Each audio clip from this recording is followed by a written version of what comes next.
Assalomu alaykum. Bugungi mavzuyimiz bakteriya hujayrasining kimyoviy tarkibi va tuzilishi. Bunda mavzu bilan tanishishda bir nechta rejalardan foydalanamiz. Bulardan birinchisi bakteriya hujayrasining asosiy xususiyatlari, kimyoviy tarkibi. Ikkinchi reja bakteriyalarning morfologik shakllari. Uchinchisi hujayraning tashqi va ichki tuzilishi. Va to'rtinchisi bakteriya hujayrasining sxematik ko'rinishi. Bakteriya hujayrasining o'ziga xos xususiyatlari uning prokariot tabiatidan kelib chiqadi va hayotiy funksiyalarni minimal tuzilma bilan amalga oshirishga imkon beradi. Undagi o'ziga xos xususiyatlar 6 ta bo'lib, bular prokariot tuzilishi, hujayra qobig'ining kompleksi, harakat va birikish tuzilmalari, genetik moslashuvchanlik, kichik o'lcham va tez ko'payishi va chidamliligi hisoblanadi. Bunda keyingi o'rinlarda izoh berib ketamiz. Ularda asosiy xususiyatlardan biri prokariotlik deb aytib o'tdik. Demak, haqiqiy yadroning yo'qligi. Bilamizki, prokariot pro-gacha, ya'ni karyon yadrogacha bo'lgan tirik organizmlarni bildiradi. Va ularda haqiqiy yadro yo'q. Bakteriyalar prokariotlardir, ya'ni ularda membrana bilan o'ralgan yadro mavjud emas. Genetik material sitoplazmada nukleoid deb ataladigan hududda joylashgan. Ya'ni bilamiz, granula shaklida o'ralib turgan nukleoidda uning axboroti joylashgan bo'ladi va nukleoid yagona va uni xromosoma deb atab bo'lmaydi. Chunki u gistonli oqsillar bilan kompleks hosil qilmaganligi tufayli xromosomaga o'xshamaydi. Membranadagi organellalarning yo'qligi, ya'ni masalan mitoxondriya yoki bo'lmasa xloroplast kabi qo'sh membranali yoki membranali organoidlarni bakteriyalarning hujayrasida uchratmaymiz. Bundan tashqari endoplazmatik to'r, Golgi kompleks, lizosomalar kabi membranali organellalar ham mavjud emas. Ularning o'rnini esa bakteriyadagi yagona mezosoma bajaradi. DNKsining shakli, genetik materiali odatda bitta halqasimon ikki zanjirli DNK molekulasidan iborat bo'ladi. Quyida biz bakteriya hujayrasini tuzilishini ko'rishimiz mumkin va uni mana bu chiqib turgan xivchini filagellasi va turli ichidagi kiritmalari, mana bu granula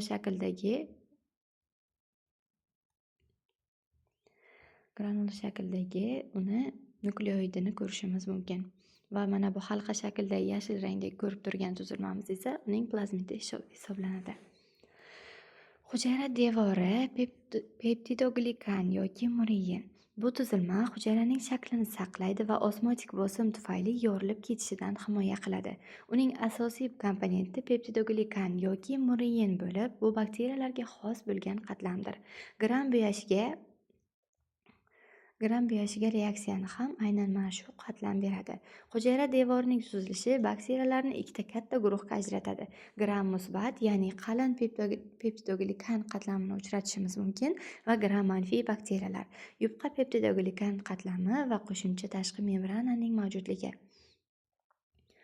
Xo'sh, bakteriyalarda biz yana uchratishimiz mumkin bo'lgan tuzilmalardan biri uning kapsulasi hisoblanadi va yoki bo'lmasa buni shilliq qatlam ham deb atashimiz mumkin.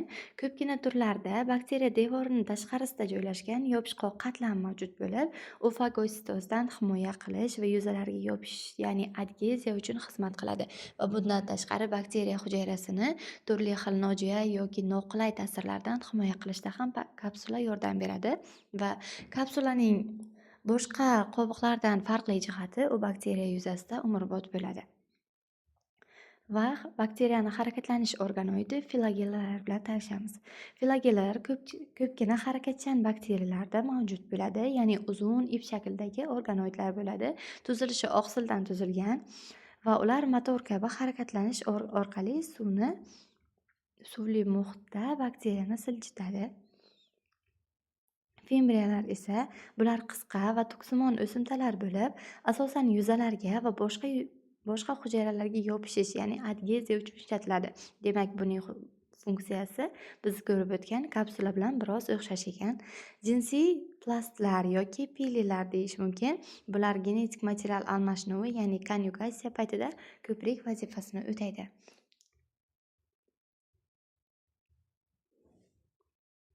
Plazmitlar Asosiy DNKdan tashqarida joylashgan mustaqil replikatsiyalanuvchi kichik halqasimon DNK molekulalari. Ular ko'pincha antibiotiklarga chidamlilik kabi qo'shimcha genetik xususiyatlarni tashiydi va tez moslanishga yordam beradi. Plazmidlar ikki xil bo'ladi. Avtonom va transmissible plazmidlar mavjud bo'lib, bakteriyalarda asosan avtonom plazmidlarni uchratishimiz mumkin. Bularda 3-10 tagacha DNK mavjud bo'lib, halqasimon shaklda bakteriyada joylashgan va bakteriyani immuniteti desak ham bo'ladi buni, chunki bakteriyadagi turli toksinlardan va turli nojo'ya ta'sirlardan bakteriya hujayrasini himoya qiluvchi organoid hisoblanadi. Gorizontal gen transferi. Bakteriyalar o'rtasida genetik material 3 xil usulda almashinishi mumkin. Konjugatsiya, ya'ni hozir aytganimdek jinsiy plastlar orqali, transformatsiya, atrof muhitdan DNKni olish va transduksiya, bakteriofaglar orqali. Bakteriyalar juda kichik, odatda 0,5 dan 5 nanometrgacha bo'lishi mumkin va ularga yuqori yuzaki maydon hajm nisbatini beradi, ya'ni moddalarni atrof muhitdan samarali o'zlashtira oladi. Tez ko'payadi. Ular asosan oddiy 2 ga bo'linish yoki binar bo'linish orqali juda tez ko'payishga qodir. Ba'zi turlari ideal sharoitda har 20 daqiqada, lekin ko'pincha 30 daqiqada ko'payadi va bularni bo'linishini amitoz deb ataladi. Bu ularga atrof muhit o'zgarishlariga tez javob berish uchun imkoniyat beradi. Endosporani hosil qiladi va bakteriyaning ba'zi turlari bakteriya avlodlari noqulay sharoitlarda, ya'ni issiqlik, quruqlik yoki kimyoviy moddalardan himoya sifatida hayotiy faoliyatini to'xtatib, juda chidamli bo'lgan endosporalar hosil qiladi va bu ularning tirik qolishiga yordam beradi. Bakteriyalarning morfologik shakllari. Bakteriyalarning shakli lotincha yoki yunoncha nomlar bilan ataladi va bu barchamiz bilgan sharsimon koklar, tayoqchasimon batsillalar va buralgan spirillalar yoki vibrionlar bo'ladi. Bu bakteriyalar deyarli dumaloq yoki sharsimon shaklga ega bo'ladi. Demak, gap koklar haqida ketmoqda. Ularning bo'linish tekisligiga qarab turlicha bo'ladi. Masalan, monokoklar yagona, yolg'iz joylashgan sharlar bo'ladi. Diplokoklar ikkita juft bo'lib joylashadi. Masalan, pnevmoniya qo'zg'atuvchisi. Streptokoklar zanjir shaklda joylashgan shar shakldagi bakteriyalar hisoblanadi va masalan, ularda tomoq og'rig'ini keltirib chiqaruvchi bakteriya turlarini bilishimiz mumkin. Stafilokoklar esa uzum shingiliga o'xshash tartibsiz to'dalar hosil qilgan sharlar, masalan, stafilokok va tetradalar, to'rttalik to'plamlar va satsinlar ko'p shaklda, ya'ni 8 yoki 16 ta hujayradan iborat bo'lgan to'plamlar bo'ladi. Shu o'rinda ma'lumot o'rnida aytishimiz mumkinki, stafilokoklarni asosan yiringli hujayralarda ham uchratishimiz mumkin. Batsillalar silindrsimon, tayoqcha yoki kalta tayoqcha shaklda bo'ladi. Ular ham joylashuviga ko'ra farqlanadi. Ya'ni monobatsillalar bu yagona tayoqchalar hisoblanadi. Diplobatsillalar ikkita juft bo'lib joylashgan tayoqchalar. Va streptobatsillalar uzun zanjir hosil qilib joylashgan tayoqchalar. Kokkobatsillalar batsilla bilan kokka orasidagi oraliq shakl bo'lib, juda kalta va deyarli ovalsimon tayoqchalar bo'ladi. Bu shaklga ega bakteriyalar egri yoki spiralsimon bo'ladi. Ya'ni o'sha endi buralgan vibrionlar yoki spirallar bilan tanishmoqdamiz. Vibrionlar faqat bitta egiklikka ega bo'lgan vergul shakldagi bakteriyalar. Spirallalar esa qattiq spiral shaklga ega, odatda tashqi flagellalar yordamida harakatlanadi. Spiroxetalar eng ingichka va egiluvchan spiral shaklga ega bakteriyalar.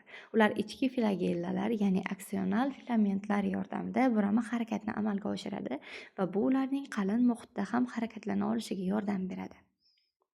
Masalan, Treponema pallidumni misol qilishimiz mumkin. Bu 3 ta asosiy shakldan tashqari bakteriyalar orasida kamroq tarqalgan, ammo o'ziga xos shakllar ham mavjud. Masalan, yulduzsimon, masalan, stella avlodi bunga misol bo'ladi. To'rtburchak, g'ayrioddiy tuzilishga ega xlorofil arxeylar va iplexli, filamentli, masalan, sianobakteriyalar. Bakteriyalarning morfologik shakli uning atrof muhitga moslashuvi, yopishishi, ozuqa moddalarini o'zlashtirishi uchun muhim hisoblanadi. Va bu yerda biz ularning turli ko'rinishlarini uchratishimiz mumkin. Bakteriya hujayrasining sxematik ko'rinishi, ya'ni umumlashgan prokaryot hujayralarni, uni asosiy tashqi va ichki tuzilmalarini, ularning joylashuvi va o'zaro aloqasini aks ettiradi. Bu yerda bakteriya hujayrasining odatiy tuzilishini ko'rsatuvchi eng muhim komponentlar berilgan. Buni chizmaning izohli qismi sifatida ishlatishimiz mumkin. Bakteriya hujayrasining sxematik ko'rinishi, ya'ni umumiy modeli, bakteriya hujayrasi 3 asosiy qismga bo'linadi.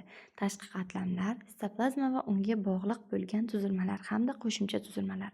Tashqi qatlamlarga hujayra qobig'i kompleksi kiradi asosan. Bu himoya va qo'llab-quvvatlash tizimlarini tashqaridan ichkariga quyidagicha joylashgan bo'ladi. Kapsula, shilliq qatlam, ya'ni glikokaliks eng tashqi qatlam.